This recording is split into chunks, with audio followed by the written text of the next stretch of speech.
Hello दोस्तों। तो आप लोग कैसे हैं? तो स्वागत है फिर से आप लोगों का पसंदीदा YouTube channel Balram creative classes में।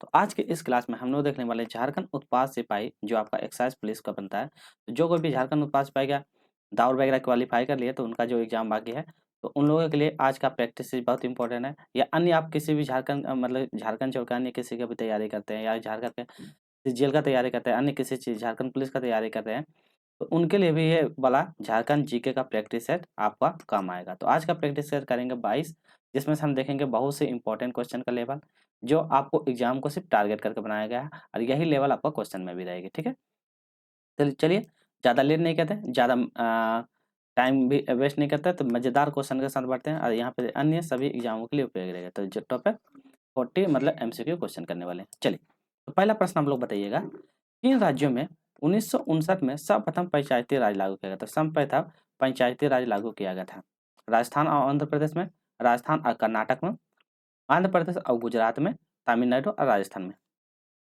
तो आपको बताना है पंचायती राज लागू किया गया था कहाँ पे। चलिए, तो कहाँ? राजस्थान और आंध्र प्रदेश। तो ऑप्शन नंबर ए हो जाएगा राजस्थान और आंध्र प्रदेश। हम लोग क्वेश्चन के साथ कुछ डिटेल एक्सप्लेनेशन भी करेंगे जो आपको एग्जाम के लिए उपयोगी रहेगा। ठीक है, तो उसके बारे में भी जानेंगे। चलिए, पंचायती राज के बारे में हो गया। चलिए नेक्स्ट क्वेश्चन करेंगे। क्वेश्चन नंबर 2, 73वां भारतीय संविधान संशोधन संबंधित है। तो बताना 73वां, तो 73 नंबर जो संविधान संशोधन है संबंधित है, किससे संबंधित है? केंद्र और राज्य के संबंध से, सर्वोच्च न्यायालय की शक्तियों से, निर्वाचन आयोग की शक्तियों से और पंचायती राज प्रणालियों से। तो बताइए किससे संबंधित है? तो ये आपका सही आंसर हो जाएगा ऑप्शन नंबर डी, पंचायती राज व्यवस्था। तो पंचायती राज व्यवस्था ये आपका 73वां संविधान संशोधन से है। तो ये आपको याद रखना है 73वां में। अब आते हैं केंद्र और राज्य से। तो केंद्र और राज्य से कौन सा संविधान? तो बताइएगा 102वां। तो ये इसके साथ एक्स्ट्रा भी आपको याद रखते हैं 102वां, तो मतलब कि केंद्र और राज्य से संबंधित है। चलिए नेक्स्ट चलते हैं। सर्वोच्च शक्ति का इसका जो प्रावधान दिया है कौन सा आर्टिकल में दिया है? तो सर्वोच्च शक्ति का जो प्रावधान है ये आपका 15वां, तो ये 15वां संविधान संशोधन में दिया गया है। और निर्वाचन आयोग का जो संविधान है, निर्वाचन आयोग आर्टिकल कितने में है? तो ये आर्टिकल याद रखिएगा, इसका 324 में इसका जिक्र किया गया है। तो 324 आर्टिकल में जिक्र किया है। ठीक है, तो ये भी याद रखिएगा। तो इतना ऐसे क्वेश्चन बनता है। क्वेश्चन बटन, अस्पृश्यता की समाप्ति का संबंध। तो अस्पृश्यता मतलब इसका मतलब होता है छुआछूत। ठीक है, तो छुआछूत, तो छुआछूत का जो अंत किया गया था कौन सा आर्टिकल से? अनुच्छेद 16, अनुच्छेद 17, अनुच्छेद 18, अनुच्छेद 19, इसके अंतर्गत में। तो सही आंसर होगा ऑप्शन नंबर बी। क्या होगा? अनुच्छेद 17 के अंतर्गत में क्या है? छुआछूत के बारे में जिक्र किया है। तो ये भी आपको याद रखना है। चलिए, अब हम लोग बढ़ते हैं अनुच्छेद 16। तो 16वां में क्या बोला गया है? तो उसके बारे में देख लेते हैं। 16 में बोला गया है इसमें कि बताया गया है कि रोजगार गारंटी या समान अवसर का अधिकार। तो यहाँ पे याद रखिएगा रोजगार, रोजगार गारंटी, तो गारंटी या समान अवसर, तो याद रखिएगा समान अवसर का अधिकार दिया है। तो समान अवसर का अधिकार आर्टिकल 16 के अंतर्गत में मिलेगा। ठीक है, अनुच्छेद देखिए 18, जब अनुच्छेद 18 का जिक्र किया था 18 के बारे में भी जानता है। 18 बोलता है उपाधियों, उपाधियों, उपाधियों का अंत। तो उपाधियां मतलब जैसे कि पहले बोला जाता था लॉर्ड, सर, तो ये सब बोला जाता ना, तो ये सब का उपाधियों का अंत कर दिया गया था। ठीक है, तो ये भी याद रखा था। अनुच्छेद 19, अनुच्छेद इम्पोर्टेंट है ये 19, क्यों? क्योंकि ये स्वतंत्रता से संबंधित है। तो स्वतंत्रता से संबंधित है अनुच्छेद 19। 19 के अंतर्गत में बहुत सारा आता है, जैसे कि 19 का ए। तो 19 का ए में क्या बोलेगा? तो इसमें भाषण देने का अधिकार दिया गया है। तो ये याद रखना, भाषण देने का अधिकार आपका ये में। इसमें बोलेगा बोलेगा संघ बनाने का अधिकार, तो 19 का फिर से ये, तो 19 का सी में जाइएगा तो आपका संघ बनाने का अधिकार, संघ बनाने का। ठीक है, तो ये भी आपको याद रखना, संघ बनाने का अधिकार दिया गया। उसके बाद चलिए इतना ही रखते हैं, फिर आगे बढ़ेंगे, फिर उसको देखेंगे। चलिए नेक्स्ट क्वेश्चन यहाँ पे दिया हुआ है। देखिए सूची 1 दिया हुआ, सूची 2 दिया था, आपको इसका सिमुलेट करना है, सही उत्तर का चयन करना है। सूची 1 दिया है, देखिए वित्त आयोग का किससे संबंधित ये पूछा गया। वित्त आपातकालीन समिति जो बन रहा है उससे किससे संबंधित है, और राज्यसभा किससे संबंधित है, और संवैधानिक संशोधन किससे संबंधित है। यहाँ पे आपका 4 ऑप्शन दिया गया है, इसी के हिसाब से मैच करना, और ये आपका कोड दिया 1 2 3 4, आपको बताना सही आंसर क्या होगा। चलिए, तो हम लोग पहले सबसे सही आंसर टिक कर लेते हैं, फिर उसको मैच करते हैं। ऑप्शन नंबर आपका डी सही हो जाएगा। ठीक है, तो ए का 4, तो ए का 4 कहाँ पे? ए का 4, तो ये वाला आपका वित्त आयोग का गठन 280 के अंतर्गत में। ठीक है, चलिए ए का 4 हो गया। बी का क्या है? बी का 1, तो बी का 1 आ जाएगा अनुच्छेद 360 वित्तीय आपातकाल। जो वित्तीय आपातकाल आपात तीन प्रकार, एक बार राष्ट्रपति शासन, एक 356 से संबंधित है, ये भी याद रखिएगा 356, और 301 मतलब कि 354 भी होता है, 300 356, 354, 354 का भी है और एक 360। तो टोटल ये सारा चीज याद रखिएगा, 354, 356, 360। ठीक है, चलिए नेक्स्ट देखते हैं सी। सी का क्या है 2, तो सी का 2 कहाँ पे है, सी का 2 यहाँ पे हो जाएगा अनुच्छेद 312 और लास्ट पे जाएगा तो इसका ऑप्शन नंबर, तो ऑप्शन नंबर डी इसका सही जवाब हो जाएगा। चलिए क्वेश्चन नंबर 5, राष्ट्र ध्वज की लंबाई चौड़ाई उचित अनुपात बताना। तो राष्ट्र ध्वज की लंबाई और चौड़ाई का अनुपात कितना है, 2:1, 3:2, 4:3 और 5:4। तो किसके अनुपात में होता है, तो आपका आता है 3:2 के अनुपात, तो ऑप्शन नंबर बी हो जाएगा 3:2। चलिए क्वेश्चन नंबर 6 है, वर्तमान में नीति आयोग को उपाध्यक्ष, तो बताइए नीति आयोग को उपाध्यक्ष कौन होता है, नरेंद्र मोदी है, मोन्टेगियो सिंह आहूलिया है, अमित शाह जी या सुषमा स्वराज है, कौन है बताइए आप।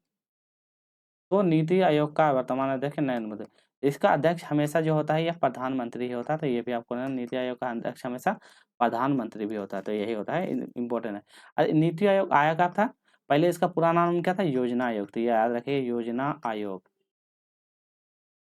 तो इनका पुराना नाम योजना आयोग था, वर्तमान में इसका नाम नीति आयोग, और इसका नाम जो योजना आयोग का नाम बदल दिया गया था, बदल कर नीति आयोग रखा गया था, नीति आयोग रखा गया। ठीक है, तो नीति आयोग कब आया था आपका 1 जनवरी 2015 में, तो 1 जनवरी 2015 डेट याद रखिएगा, 1 जनवरी 2015 में नीति आयोग आपका यहाँ पर आ गया। ठीक है, फिर उसके बाद जानते हैं जैसे कि वर्तमान हो गया, हाँ इसका मुख्यालय पूछ देगा, बोलेगा मुख्यालय कहाँ है, तो मुख्यालय कहाँ है, तो बोलेगा न्यू दिल्ली, न्यू दिल्ली में। ठीक है, चलिए नेक्स्ट क्वेश्चन की ओर बढ़ते हैं हम लोग। क्वेश्चन नंबर 7, निम्नलिखित में से किस राज्य की सीमा बांग्लादेश के साथ नहीं लगती, तो बांग्लादेश के साथ सीमा नहीं लगती। आपको मैप याद है, भारत का मैप याद है, तो देखिए सीमा से भी पूछ सकता है, कहीं से भी क्वेश्चन पूछ सकता है, तो ये सब आपको पढ़ के जाना, मणिपुर, मिजोरम, मेघालय या त्रिपुरा। चलिए बताइए तो किसका नहीं लगता, तो इसका सही आंसर हो जाएगा मणिपुर, तो ऑप्शन नंबर ए हो जाएगा मणिपुर सीमा जो बांग्लादेश के साथ नहीं लगती है। चलिए क्वेश्चन नंबर 8 करते हैं, पूछा गया विदेश्वर मंदिर स्थित है, तो विदेश्वर मंदिर कहाँ स्थित है, कन्नौज में स्थित है, उड़ीसा में स्थित, कालीकट में स्थित, दक्कन में स्थित है, कहाँ पे स्थित है। तो हम लोग आगे की ओर बढ़ेंगे, अब विदेश्वर मंदिर की ओर बढ़ते हैं, तो विदेश्वर मंदिर का आपका कन्नौज में स्थित है, तो ऑप्शन नंबर ए हो जाएगा कन्नौज में। और कन्नौज आपको कहाँ पड़ता है, तो ये तमिलनाडु पड़ता है, तो ये भी याद रखिएगा तमिलनाडु, तो तमिलनाडु में, तो ये तमिलनाडु पड़ता है। और ये आपका यूनेस्को का धरोहर समय यूनेस्को के द्वारा विश्व धरोहर में इसको शामिल किया गया था, ये भी आपको याद रखना है।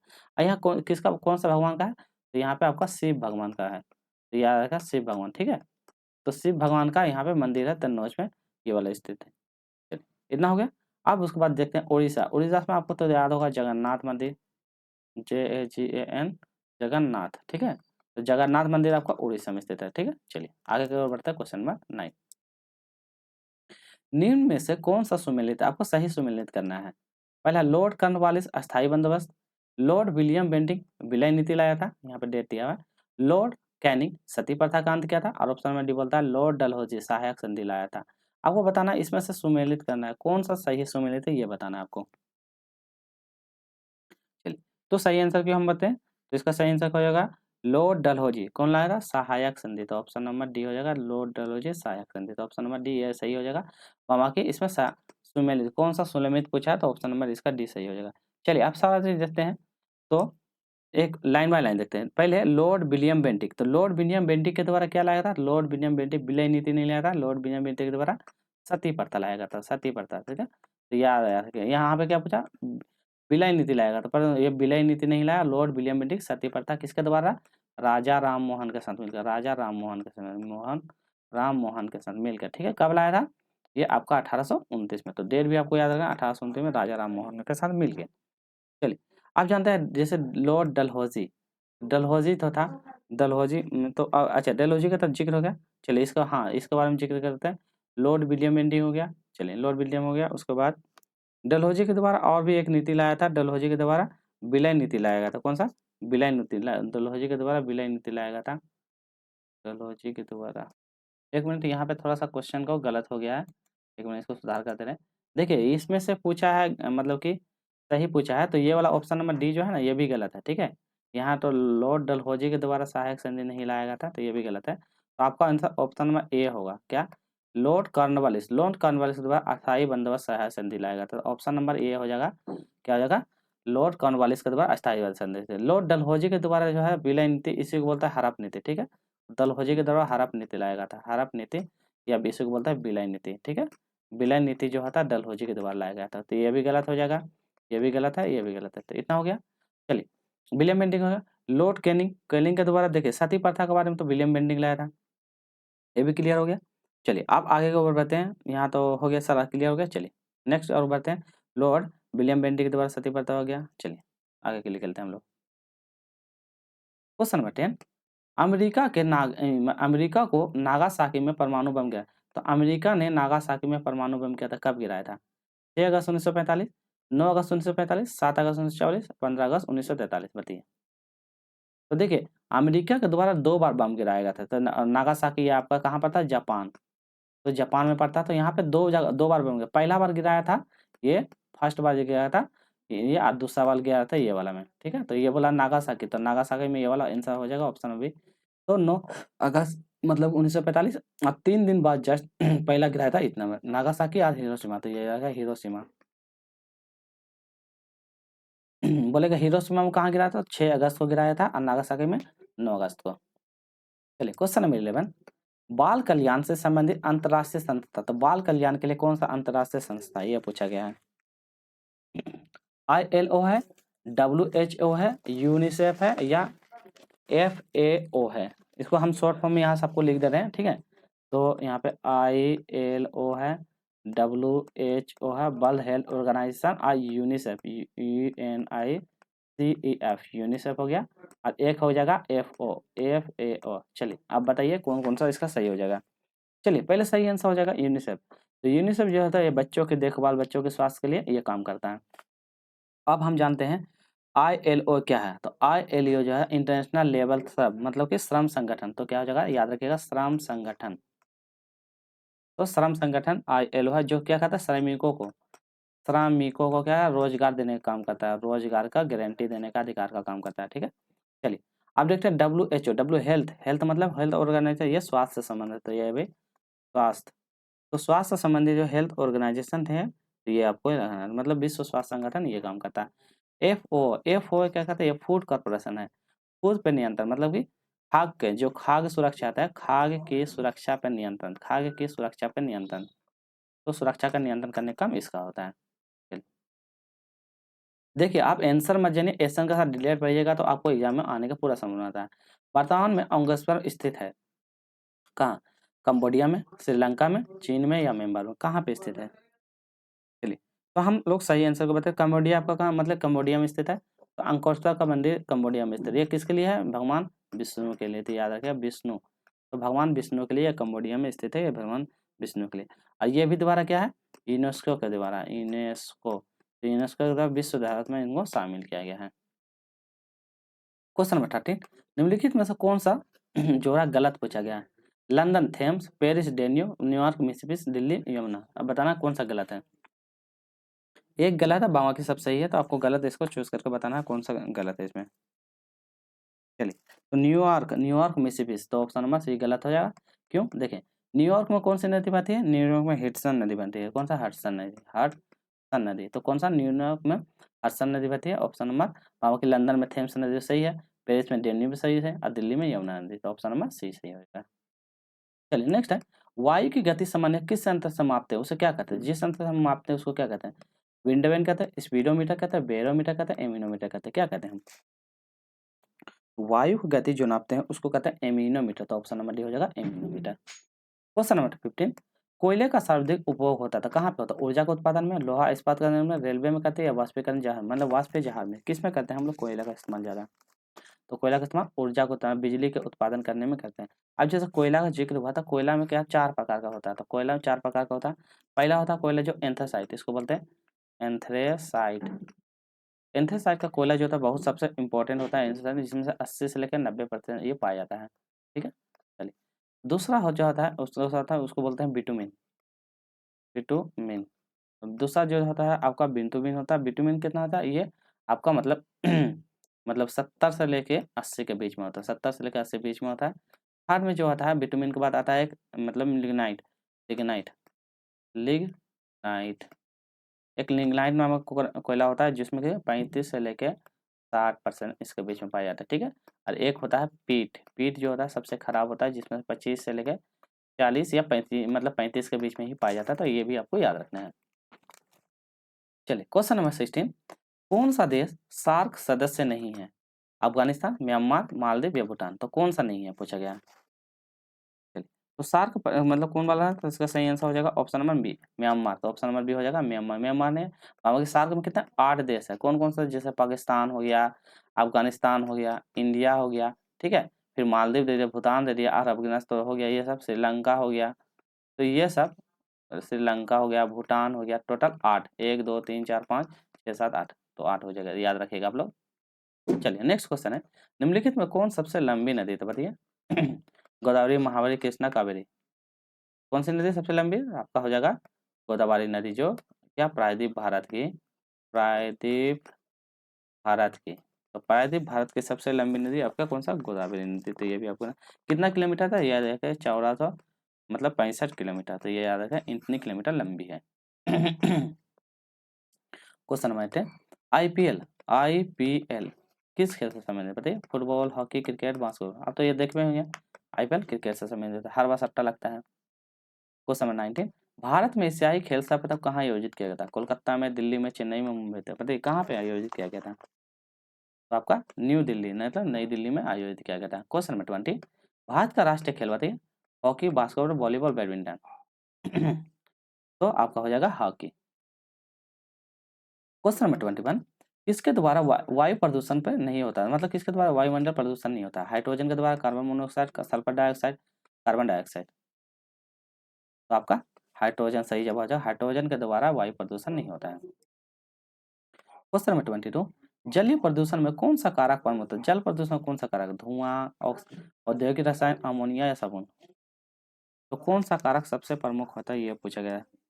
तो आपका हो जाएगा औद्योगिक रसायन। तो औद्योगिक से जो रसायन निकलते हैं, ये सबसे ज्यादा प्रमुख माना जाता है। क्वेश्चन नंबर 23, भारत में वायु प्रदूषण की नवीनतम घटना जो भयंकर विनाश को कारण हुए थे, देखिए कौन सा घटना है जो भयंकर विनाश हुआ था? MI गैस दुर्घटना, हिरोशिमा बमबारी, ईरान के भूकंप या चेरनोबिल विध्वंस। तो क्या हुआ था इसमें? तो वही हुआ था जो गैस, भोपाल गैस त्रासदी हुआ था। ऑप्शन गैस ने बता देते, ऑप्शन नंबर ए इसका सही जवाब हो जाएगा। क्वेश्चन नंबर 24, बिहू नृत्य भारत के कौन सा राज्य में मनाया जाता है? नृत्य से भी क्वेश्चन आएंगे, अंडमान निकोबार, अरुणाचल प्रदेश, असम या छत्तीसगढ़। तो बिहू नृत्य आपका असम राज्य से मनाया जाता था। ऑप्शन नंबर ए है, सी सही जवाब हो जाएगा। क्वेश्चन नंबर 25, कृषि उत्पादन को बढ़ाने के लिए क्या उपयोगी नहीं है? देखिए नहीं पूछा गया। कृषि में यांत्रिकरण करना, उर्वरक में बढ़ोतरी करना, सिंचाई की क्षमता में विस्तार करना या जंगल करना। तो क्या नहीं उपयोगी होगा? तो कृषि में उत्पादन में वृद्धि करने के लिए क्या उपयोगी नहीं होगा? तो जंगल को काटने से इसका कोई फायदा नहीं है। तो ऑप्शन नंबर डी हो जाएगा। क्वेश्चन नंबर 26, निम्न में से किस सागर में लवणता सबसे अधिक है? तो बताइए कौन सा सागर में लवणता सबसे अधिक है? लाल सागर, मृत सागर, भूमध्य सागर, कैप्शन सागर। तो लाल मतलब कि आपको पूछा लवणता सबसे ज्यादा कौन से सागर में है? तो आपका मृत सागर में। तो ऑप्शन नंबर बी हो जाएगा, मृत सागर। क्वेश्चन नंबर 27, दिल्ली के किस सुल्तान ने ब्राह्मण पर जजिया कर लिया? बताइए कौन सा सुल्तान था जहाँ पे ब्राह्मणों पर भी ये कर लगाया था? जजिया कर मतलब होता है तीर्थ कर, जो आप जैसे चाहते हैं ना तीर्थ यात्रा करते हैं, तो उस पर भी कर लगाया था। मोहम्मद बिन तुगलक ने, अलाउद्दीन खिलजी ने, फिरोज शाह तुगलक ने, बलबन ने। तो कौन ऐसा था? तो ये सही आंसर हो जाओ फिरोज शाह तुगलक। तो फिरोज शाह तुगलक जो क्या कहा, सभी पे कर लगाया था। जैसे बलबन, बलबन तो था, ये कहा गुलाम वंश का शासक था, ये था गुलाम वंश का शासक था। ठीक है, गुलाम वंश का शासक था, तो ये भी आना। जिस तरह से कुतुबुद्दीन ऐबक था, कुतुबुद्दीन ऐबक था जो गुलाम वंश का शासक था ना, 1200 ईस्वी में आया था। 1206 से लेकर 1206 से लेकर 1210 ये आया था कुतुबुद्दीन ऐबक। फिर आया था कुतुबुद्दीन के बाद फिर आया इल्तुतमिश आया था। इल्तुतमिश के बेटे फिर रजिया, रजिया उसी समय बलबन रहता है। ये सब सारा आपको डिटेल में आप पढ़ लीजिएगा, हम ऑलरेडी करवा दिए हैं। अलाउद्दीन खिलजी जो बाजार पे नियंत्रण लगाया था, बाजार पर नियंत्रण। तो बाजार नियंत्रण लगाया था। घोड़े दागने की पद्धति, ये भी पूछा जाता है, घोड़े दागने। तो घोड़े दागने, तो घोड़े दागने का जो लाया था, ये सब अलाउद्दीन खिलजी के द्वारा लाया गया था। मोहम्मद बिन तुगलक, जिन्होंने क्या राजधानी परिवर्तन किया था, राजधानी परिवर्तन। तो राजधानी परिवर्तन का श्रेय किसे जाता है? परिवर्तन का श्रेय इसे जाता है। इन्होंने चार चार जितना भी चार कार्य किया था, तो सारा का सारा क्या होगा? विफल हो गया। तो ये भी याद रखना। ऐसा शासक था, पढ़े लिखे थे, पर जितने भी कार्य किए थे, ये सारा का सारा विफल हो गया था। चलिए, सोना का लैटिन नाम बताइए। अर्जेनियम, पंबर, नोटियम या औरम। बताइए इसका मतलब कि ये लैटिन नाम। तो इसको बोलता है ओरम बोला जाता था। क्या हो जाएगा? Option number D Oram. चलिए क्वेश्चन नंबर 29, इसमें बोलता है शारदा अधिनियम आया था के अंतर्गत लड़कियों और लड़कों का विवाह का जो आयु कितना निर्धारित किया गया था जब शारदा नियम आया था? 14 से 18 वर्ष, 15 से 21 वर्ष, 16 से 22 वर्ष, 12 से ले 16 वर्ष। तो ये अधिनियम आया था, तो ये बच्चों के लिए क्या कहता है 14 से लेकर मतलब लड़कियों की शादी 14 वर्ष में हो जानी चाहिए और लड़कों की शादी 18 वर्ष मिनिमम रखा गया था। अभी में वर्तमान में क्या है, ये 18 और पुरुष का 21। अभी वर्तमान में ये भी याद रखिएगा, ये गर्ल्स के लिए और ये बॉयज के लिए। चलिए क्वेश्चन नंबर 30, कौन सा ऊर्जा का पारंपरिक स्रोत नहीं है? तो ऊर्जा का पारंपरिक स्रोत तो नहीं है, कोयला, नाभिक ऊर्जा, सौर विक्रम या पेट्रोल, तो कौन सा नहीं है? चलिए, तो कौन सा नहीं होगा ये पूछा गया था, कौन सा ऊर्जा का नाभिक मतलब ये नहीं है, मतलब देखिए पारंपरिक स्रोत मतलब जिसको हम तो इसका हो जाएगा पेट्रोल।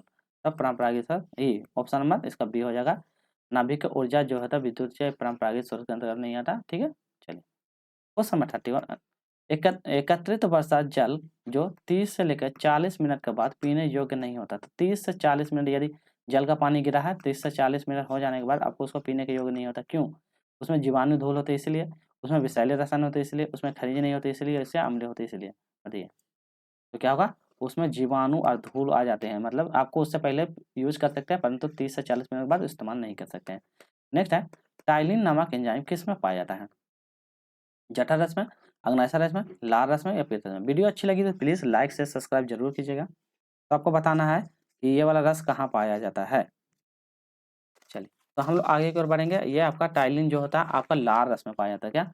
लार में, जो आपका जीभ में होते हैं तो जीभ में लार पाया जाता है। तो देखिए ये जीभ होता है, तो आपका जो ये बीच वाला भाग होता है इसमें कोई स्वाद नहीं होता। ठीक है, ये वाला साइड जो होता है ये दोनों साइड आपको खट्टा का कहता है और ये वाला जो भाग होता है आपका मीठा का महसूस करा होता है। तो ये भी आपको याद रखना है। नेक्स्ट है द्वितीय रंग है नारंगी मैजेंटा बैंगनी, लाल हरा बैंगनी, नीला हरा बैंगनी, नारंगी बैंगनी नीला। तो बताइए द्वितीय रंग कौन सा हो जाएगा? तो द्वितीय रंग माना जाता है नारंगी, मतलब कि नारंगी मैजेंटा और बैंगनी को, option number A. Question number 34, इनमें से वेद संगीत में तो बताइए कौन सा वेद है जिसमें संगीत का जिक्र किया है? यजुर्वेद में, सामवेद में, ऋग्वेद में, अथर्ववेद में? बताइए तो किस में जिक्र किया गया ये पूछा गया है। तो संगीत में सामवेद में। तो याद रखिए ऑप्शन नंबर बी जो होता है संगीत का सामवेद में गया। ऋग्वेद जो होता है सबसे पुराना या प्राचीन वेद माना जाता है। तो सबसे प्राचीन वेद माना जाता है, सबसे प्राचीन वेद आपका ऋग्वेद माना जाता है। तो इम्पोर्टेंट है प्राचीन वेद। अथर्ववेद जो होता है ये वर्तमान में जिसमें से भूत, जादू टोना आदि का जिक्र किया गया। तो जादू टोना, तो जादू टोना का जो जिक्र किया है इसमें, इसमें जो ऋग्वेद है, ऋग्वेद में जो सत्यमेव जयते है ना, सत्यमेव जयते, ये सब का जिक्र किया गया था। ये सब भी आपको याद रखना है। चलिए जैसे कि अर्थवेद में इसमें विवाह आदि का संपर्क के बारे में, विवाह के बारे में ये सब का सारा जिक्र किया गया है। तो ये इंपॉर्टेंट है, ध्यान रखिएगा। जलोढ़ मिट्टी कहाँ अधिक मिलती है? उत्तरी भारत में, दक्षिणी भारत में, गंगा नदी में, पूर्वी भारत में? तो कहाँ पे ज्यादा मिलती है जलोढ़ मिट्टी? तो कहाँ मिलती है आपका? गंगा यमुना वाले मैदान में। तो गंगा यमुना वाले मैदान में। चलिए और दो क्वेश्चन कर लेते हैं। निम्न में से कौन सा रसायन फल परीक्षण में, तो रसायन फल परीक्षण मतलब फल को पकाने के लिए, यदि आपके पास फल है तो देखते हैं कच्चे कच्चे फल को क्या करते हैं किसान लोग, तोड़ के उसको पकाते हैं। तो कौन सा? Potassium मेटाबाइकार्बोनेट, sodium benzoate, sodium metabisulphite या कैल्शियम बाइकार्बोनेट? किसका इस्तेमाल करते हैं हम लोग? तो कैल्शियम बाइकार्बोनेट का इस्तेमाल करते हैं। रसायन का फल में प्रयोग नहीं किया, अच्छा नहीं किया जाता पूछा है। तो सोडियम बाइकार्बोनेट का इस्तेमाल नहीं करते, बाकी सबको इस्तेमाल करते हैं। आज का अंतिम प्रश्न, 1 किलोबाइट 1 KB, तो 1 KB में कितना मतलब किसके बराबर? तो 1 KB जो है किसके बराबर हो? 1000 बाइट के में, 10,000 बाइट के में, 1024 बाइट में, इनमें से कोई नहीं। क्या होगा? 1000 बाइट के बराबर होता है। ठीक है, तो आज का वीडियो आपको कैसे लगी? ये मेरा यूट्यूब चैनल है बलराम क्रिएटिव क्लास, जरूर इसमें जुड़िए। आज वीडियो अच्छी लगे तो प्लीज़ सब्सक्राइब जरूर करिए ताकि आपको झारखंड उत्पाद सिपाही में जितने भी क्वेश्चन हो जीके का सारा आपको टोटल 30 प्रैक्टिसेस हम करवाएंगे जो एग्जाम को टारगेट करके। और इसी से आपको बाहर क्वेश्चन नहीं है, जब एग्जाम देके आइएगा हम आपको विद प्रूफ के साथ दिखाएंगे, पीडीएफ के साथ दिखाएंगे कि देखिए कितना क्वेश्चन आया है। बस टॉपिक का क्वेश्चन का थोड़ा सा लेवल अलग हो सकता है पर पूछने का तरीका सेम ही रहेगा। ठीक है, तो वो ध्यान रखिएगा। जो जो टॉपिक कवर करवा रहे हैं वो टॉपिक पर आप लोग ज़्यादा, जैसे कि खेल से करवा दिए हैं, आईपीएल से करवा दिया, नदी से करवा दिए, तो ये सब टॉपिक को आप कवर जरूर कीजिएगा। ये नहीं कि हम ये क्वेश्चन करवा देते यही क्वेश्चन आएगा, जैसे बाल कल्याण पूछे तो यही नहीं। तो अंतर्राष्ट्रीय संस्था जितने हैं तो वो आप अलग से इसको कवर कर लीजिएगा, इस ये कहने का मतलब है, ठीक है। अलग अलग टॉपिक है, इसलिए पर डे अंतर्राष्ट्रीय संस्था कुछ अलग लाते हैं, फिर जनगणना से अलग लाते हैं, तो उसी तरह अलग अलग टाइप से हम क्वेश्चन लाते हैं। फिर मिलेंगे नेक्स्ट वीडियो में, या अन्य किसी परीक्षा का भी तैयारी करते हैं तो उसके लिए भी उपयोगी रहेगी। फिर मिलते हैं नेक्स्ट वीडियो में, टेक केयर, बाय।